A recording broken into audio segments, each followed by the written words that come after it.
The quantum detection grid surrounding Earth lit up like a Christmas tree at exactly 3:47 a.m. UTC. Dr. Elena Santos stared at her monitor in the SETI laboratory beneath the Atacama Desert, her coffee forgotten and growing cold. The signals were unlike anything humanity had ever encountered, perfectly structured, impossibly precise, and definitely artificial. "This can't be right," she muttered, running the detection algorithms for the fourth time. But the results remained unchanged. The signal pattern suggested not just one alien vessel, but an entire fleet materializing just beyond Mars' orbit. A fleet that had somehow bypassed every early warning system humanity had placed throughout the solar system. Within hours, every major observatory and space monitoring station had confirmed her findings. The United Earth Defense Council convened an emergency session in Geneva, and Dr. Santos found herself teleconferencing with military leaders and heads of state from around the world. Admiral Chen Wei of the United Earth Fleet leaned forward in his chair, his hologram flickering slightly. "Dr. Santos, in your professional opinion, what are we dealing with?" Elena took a deep breath. "Admiral, these ships didn't just appear. Based on the quantum wake signatures, they'd been here for months, possibly years, cloaked and watching. This isn't first contact. It's a reveal." The room erupted in concerned murmurs. President Amara Okoro of the African Union raised her hand for silence. Why now? Why reveal themselves at this moment? As if in answer, every communications device on Earth, from military channels to civilian phones, activated simultaneously.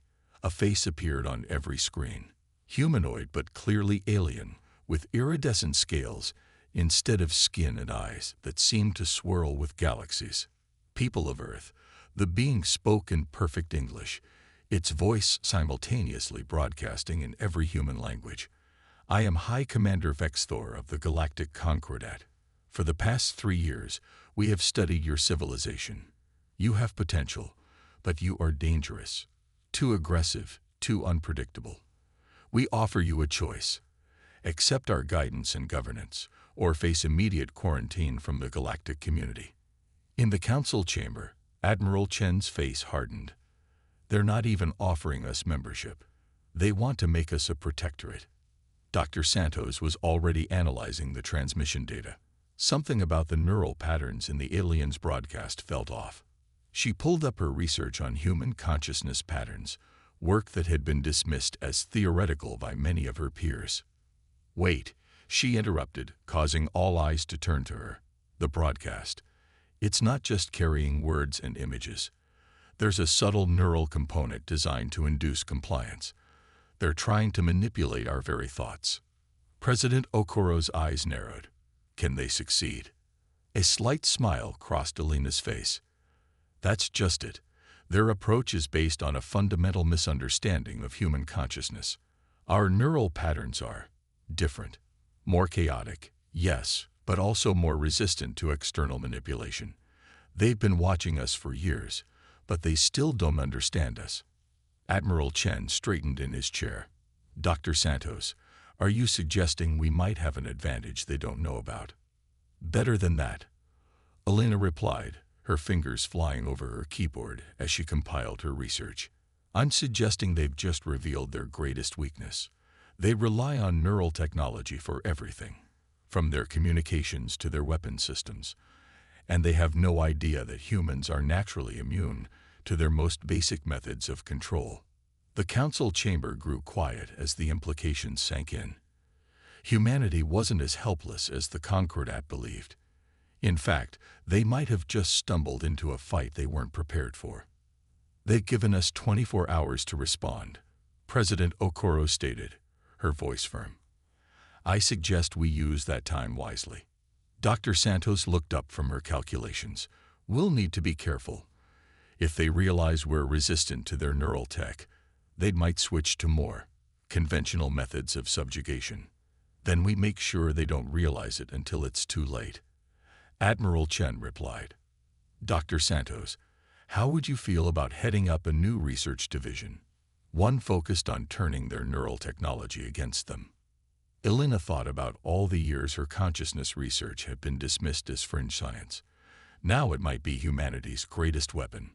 I'll need a team and access to all the data we've collected on their transmissions.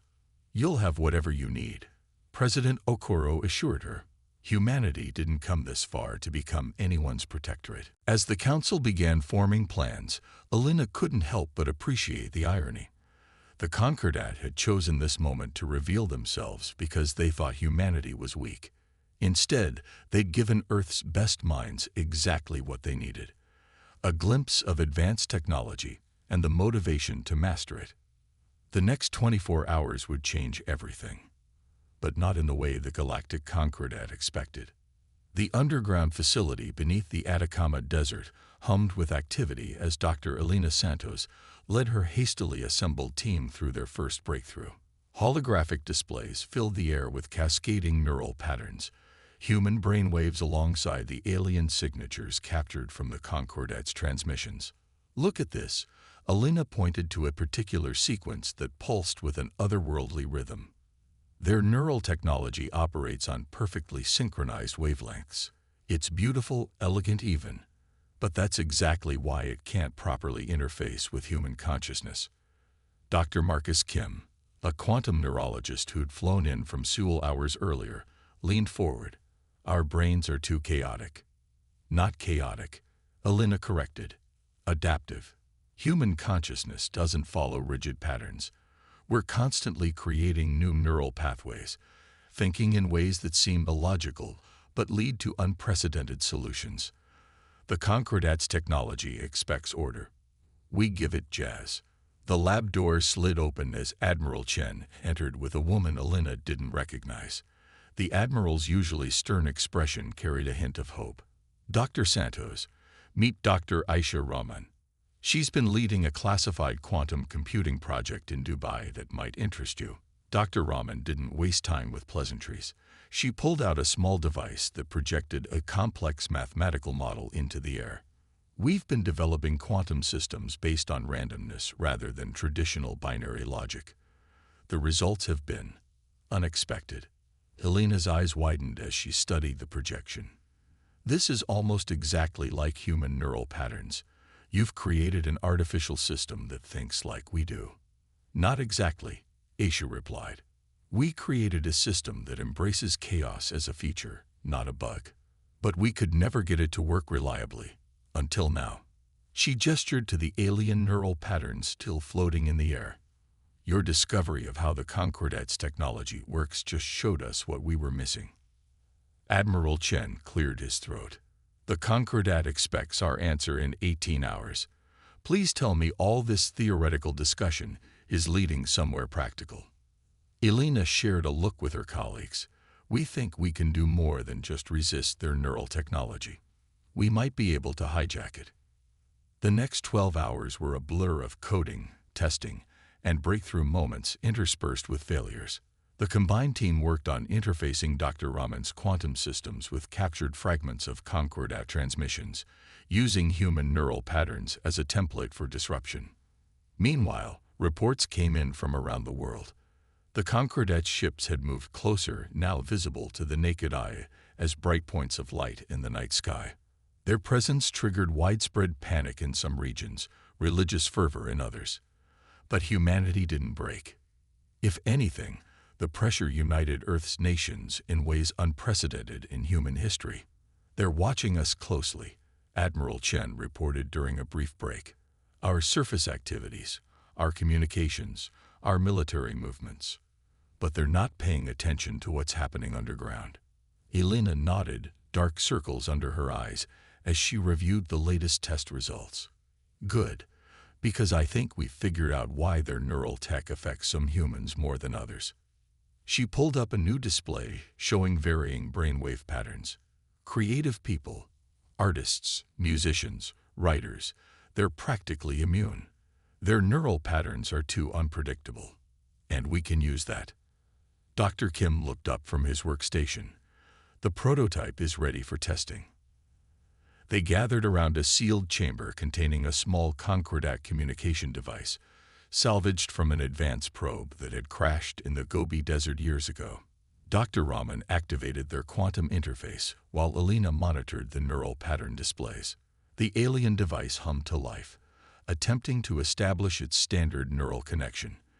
Instead of the usual orderly patterns, it encountered what Elena's team had dubbed controlled chaos, human-inspired neural patterns that seemed to follow concordat protocols, but actually carried coded irregularities. For a moment, nothing happened. Then the device's crystalline surface began to pulse with random colors. Its transmitted signals became erratic before shifting to match the patterns they were feeding it. "We did it," Elena breathed. "We can speak their language, but in our own accent." Admiral Chen's expression remained cautious. "And those who oppose this change?" "The Supreme Council is in deadlock," Vexthor admitted. "The older generation sees this as corruption, but the younger members, they're embracing it. Some are even attempting to communicate directly with humans, bypassing our traditional protocols." Dr. Kim, who had been quiet until now, looked up from his console. "We're detecting massive neural pattern shifts throughout their fleet. It's like watching a crystalline structure become organic."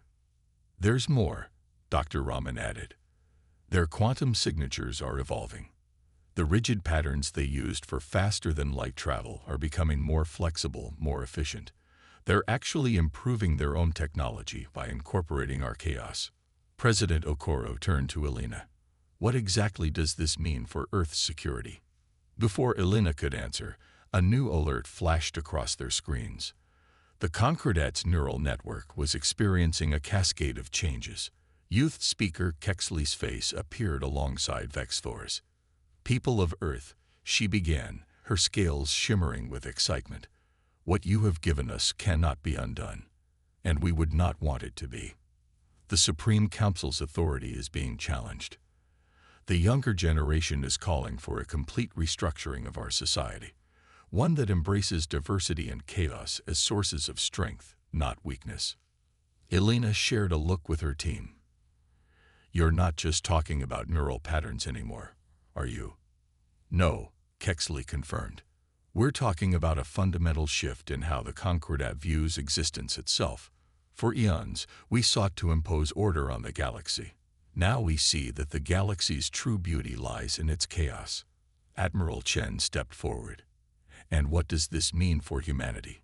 "It means," Vexthor answered, "that we owe you an apology and an invitation, not to submit to us, but to teach us, to help us understand this new way of thinking that you've awakened in our people." The implications were staggering. In less than a week, humanity had gone from facing subjugation to being sought after as teachers and guides for one of the galaxy's most powerful civilizations. "There will be resistance," Kexley warned. "The old guard won't surrender their power easily, but they can't stop what's already begun. The neural revolution is spreading faster than they can contain it." Elena turned to President Okoro and Admiral Chen. "We never expected this outcome when we designed our defense. We thought we were just protecting Earth, but we've actually triggered an evolutionary leap in their civilization. The question is," President Okoro mused, "are we ready for what comes next? Teaching a spacefaring civilization how to embrace chaos is going to be challenging." Dr. Rossi laughed softly. "Challenging. It's going to be the greatest cultural exchange in human history. We're going to help an ancient species rediscover its capacity for creativity and innovation." As if to emphasize her point, new data streamed across their screens. Concordat ships were already beginning to exhibit unprecedented behaviors, forming patterns that reflected their crew's newly awakened creativity. The rigid military formations were dissolving into fluid, ever-changing configurations that somehow worked better than their original designs. The galaxy was about to witness something unprecedented: the marriage of Concordat technology with human creativity. And no one, not even Elena's team, could predict exactly what would emerge from this union of order and chaos. 1 year after humanity's neural revolution changed the Concordat forever, the view from the International Space Station had become something out of a dream. Crystalline alien ships danced through Earth's orbit in ever-changing patterns, their hulls shimmering with colors that reflected their crew's emotions. Below them, the planet's first joint human Concordat research center neared completion in the Atacama Desert. Dr. Elena Santos stood in her new office, watching a holographic display of neural pattern interactions between human and Concordat scientists. What had started as a desperate defense mechanism had evolved into the greatest collaborative project in human history. Still hard to believe sometimes, isn't it? Dr. Rahman entered, carrying fresh data from the quantum computing lab. A year ago, we were preparing for invasion. Now we're teaching ancient aliens how to think creatively, and learning just as much from them, Elena replied, gesturing to the new quantum interfaces that lined the walls. Concordat technology, infused with human chaos patterns, had advanced Earth's scientific capabilities by centuries. The door chimed again as youth speaker Kexley entered. In person this time, not as a hologram. Her scales rippled with the iridescent patterns that had become common among the younger generation of the Concordat since their exposure to human consciousness. What have you done to us?" he demanded, his voice fluctuating as the neural interface struggled to maintain coherence. Elena stepped forward. "We've shown you what humanity truly is, Commander. We're not just chaos and unpredictability. We're innovation born from disorder, strength found in diversity, beauty created from randomness." "Impossible," Vexthor muttered. "Your species is primitive. You barely have interplanetary travel. Yet we've transformed your entire neural network in less than a day," Elena countered. "Imagine what we could teach each other if you approached us as equals instead of subjects to be controlled." The commander's image flickered as more of Earth's cultural database flowed through their systems. They could see him experiencing something the Concordat had never known: the unpredictable joy of human creativity. Reports began flooding in from around the solar system. Concordat ships were powering down their weapons. Some crews were reportedly experiencing neural awakening, their rigid thought patterns dissolving into more flexible, human-like cognition. "Dr. Santos," Admiral Chen's hologram returned. "The Concordat fleet is withdrawing to a higher orbit. Their neural emissions are changing. What's the endgame here?" Elena shared a look with her team before responding. "I don't think there is one, Admiral. We're not just winning a war. We're starting a revolution. The Concordat is about to experience something they've never known: evolution through chaos." In orbit, the Concordat ships continued their erratic dance, their neural networks permanently altered by their exposure to human consciousness. Humanity's response to their ultimatum had not been surrender, nor had it been conventional warfare. Instead, they had done something unprecedented. They had infected an entire civilization with imagination. The war that was supposed to end in humanity's submission had become a transformation no one had anticipated. And somewhere in the quantum chaos of it all, a new understanding was emerging, one that would change both species forever. The Concordat's Grand Council chamber, orbiting a distant star system, had never witnessed such disorder. The neural networks that usually maintained perfect harmony among the counselors were filled with discordant patterns, echoes of the human chaos that had infected their systems. Supreme Counselors, RFX, the most ancient of their species, watched in growing alarm as the carefully maintained order of millennia began to unravel. Reports were flooding in from across Concordat space. Ships, colonies, entire sectors were experiencing what their scientists had termed cognitive evolution, a fundamental shift in how their neural technology processed information. "This cannot be allowed to continue," she declared, her scales darkening with stress. "These humans have corrupted everything we've built." "Have they?" The question came from youth speaker Kexley, whose scales still shimmered with the vibrancy of one who had spent mere centuries in the council. "Or have they shown us what we've been missing?" Back on Earth, Dr. Elena Santos and her team monitored the spreading impact of their neural revolution through quantum-entangled sensors. The data painted a fascinating picture of a civilization in transformation. "Look at this," Dr. Rossi pointed to a neural pattern analysis. "Their younger generation is adapting to the change much faster than their elders. Some are even experimenting with generating their own chaos-influenced patterns. Dr. Raman nodded, studying the quantum feedback.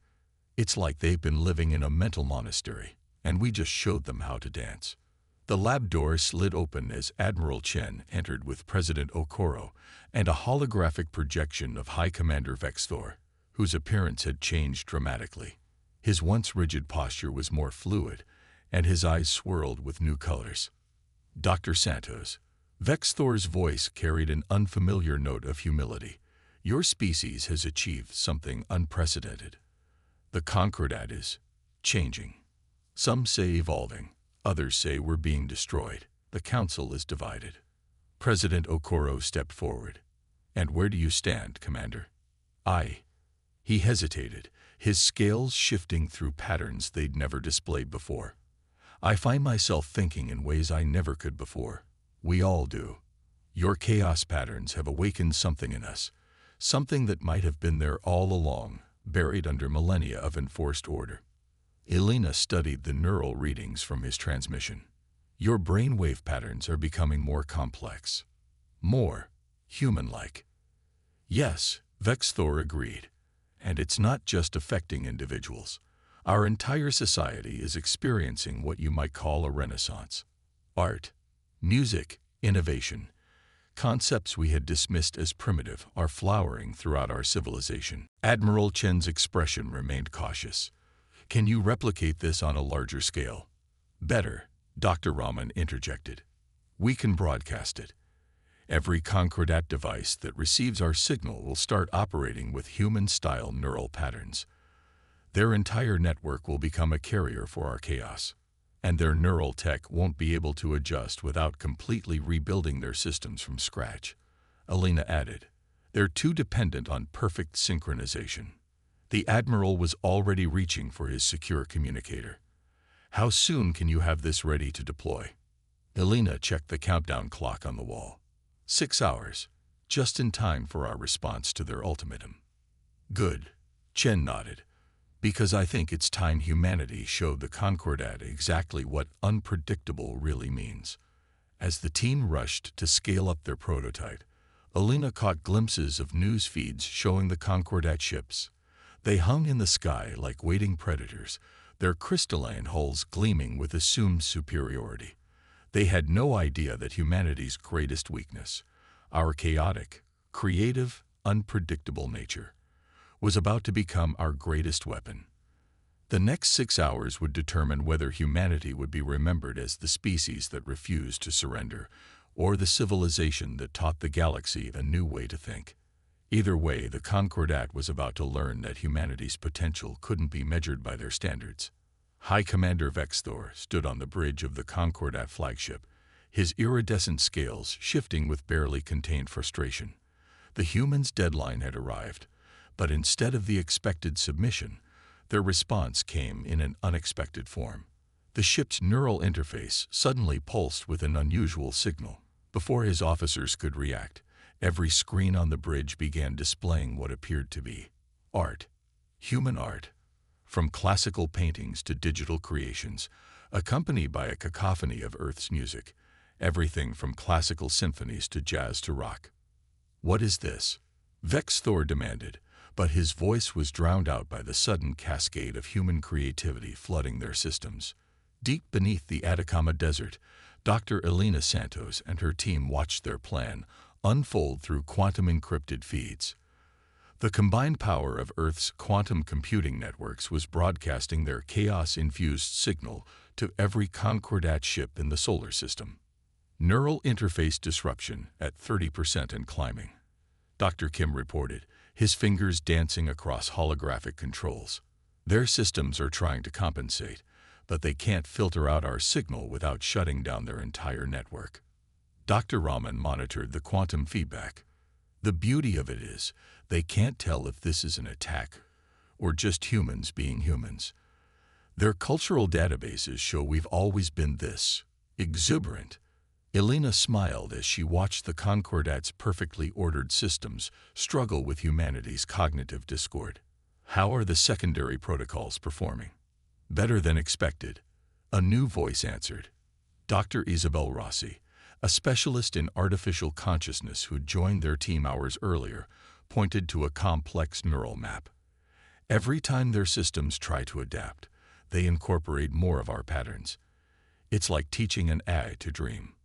On the surface, the world watched as the massive Concordat ships began behaving erratically. Their perfect formations wavered. The crystalline hulls that had gleamed with unified purpose now pulsed with random colors, reflecting the chaos spreading through their neural networks. Admiral Chen's hologram appeared in their command center.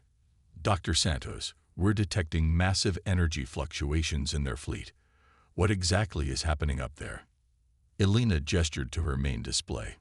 Their entire civilization is built on neural technology, from their ship systems to their personal communications. They've evolved to think in perfect synchronization, to value order above all else. We're introducing them to humanity's greatest gift, creative chaos. We're not just disrupting their systems, Dr. Rossi added. We're changing how their technology thinks. Every device in their network is learning to process information more like a human brain. The Admiral's expression remained stern. And if they decide to abandon their neural tech and just bomb us conventionally? That's the most brilliant part, Dr. Rahman interjected. Their weapons, their shields, their engines, everything runs through their neural network. They'd have to rebuild their entire civilization from scratch to fight us any other way. A new alert flashed across their screens. The Concordat was trying to communicate. The face that appeared was no longer the confident high commander they'd seen before. Vex Thor's scales had lost their luster, and his galaxy-like eyes swirled with confusion. The Supreme Council has finally made their decision, Kexley announced, her galaxy eyes swirling with excitement. They're officially recognizing the Human Concordat Alliance as an equal partnership. The old guard has accepted that there's no going back to the way things were.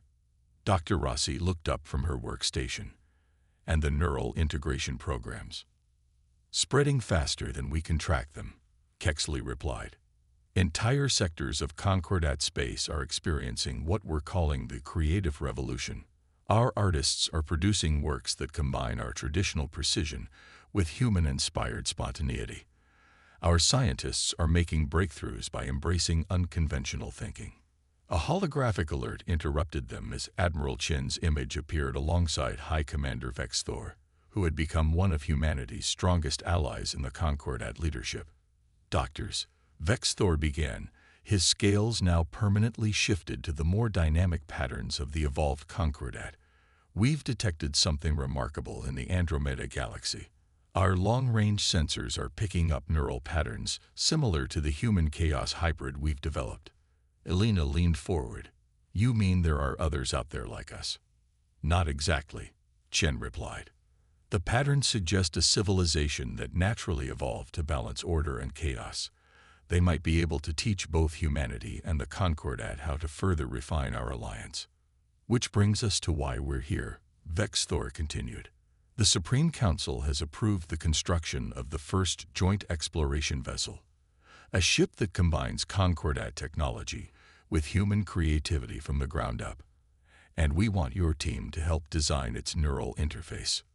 Dr. Kim, who had just entered with fresh simulation data, almost dropped his tablet. A ship designed to think like both species. More than that, Kexley added, a ship that can adapt its thinking patterns to match whatever we encounter out there. The perfect synthesis of human chaos and Concordat order. President Okoro's hologram joined the growing gathering. Dr. Santos, your defense of Earth led to the greatest peaceful revolution in galactic history. Are you ready to help us take the next step? Elena looked around at her team. Human and Concordat scientists working side by side, their differences becoming their greatest strengths. On her screens, the neural patterns of both species danced together in beautiful complexity, creating something entirely new. Actually, she smiled, I think we've already begun. The real question is the galaxy ready for what happens when humanity and the Concordat explore together? The answer came in the form of new data streaming across their displays. The first joint species crews were reporting unprecedented successes in everything from spatial navigation to first contact protocols. Their hybrid thinking patterns were solving problems that had stumped both civilizations for generations. You know what the most interesting part is? Dr. Rossi observed, studying the latest neural interface designs. We're not just teaching them creativity. They're teaching us the value of certain kinds of order.